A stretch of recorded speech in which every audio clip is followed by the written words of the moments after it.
Economic Advisor to Judo Bank and Managing Director of EQ Economics, respected economist Warren Hogan. Warren, thank you very much for your time. The economy appears to be white hot at the moment. Is that your assessment off the back of these job numbers?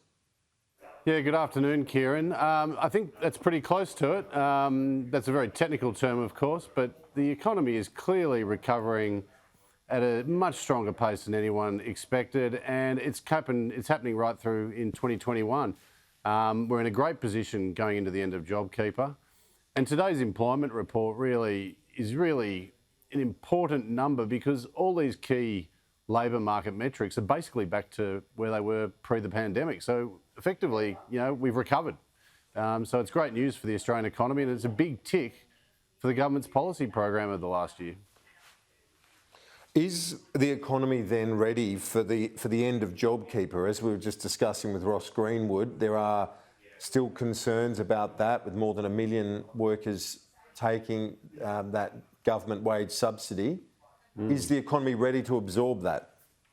Look, it is. There's nothing is going to change the fact that people may lose their jobs. We have no real clarity on how many there's going to be. Some estimates are as high as 100,000, some people as low as 10,000. People will lose their jobs, but you can have no better environment within which to go and find another job, because these numbers confirm what job advertising has been telling us, what business surveys have been telling us, and that is the demand for labour in Australia is very, very strong.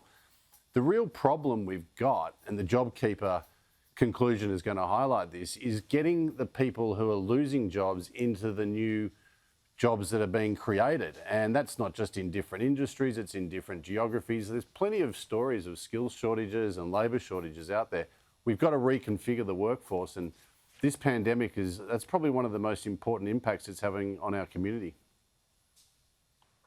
1/5 of JobKeeper went to companies with rising profits. I asked the Prime Minister about that, and he said some companies have paid it back, good on them, but he didn't seem too worried about it, Warren, in the sense that the whole idea was to keep the economy afloat. Was it waste? Was it appropriate? Look, I think, in reviewing the use of a wage subsidy, JobKeeper, they've got to take all these things into consideration. I hope Treasury is doing it. I'm sure they are doing a review, because if we ever have to do it again in the future, it can be done better. The government themselves warned us that this program is not going to be perfect, and they said that right from the start. So, look, I think it'll be constructed better in the future. The reality is, whether companies pay things back or not, that's their decision, and people will judge them on that basis.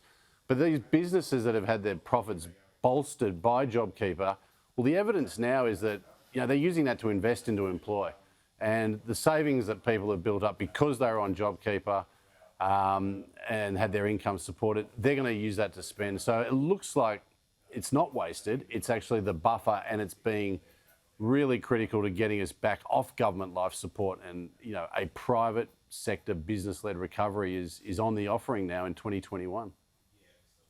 What about the global recovery? I looked at those US Fed projections for strong growth, high inflation, but interest rates to stay where they are. Is this all similar to the RBA, but even stronger growth they're suggesting off the back of the Biden $2 trillion recovery plan?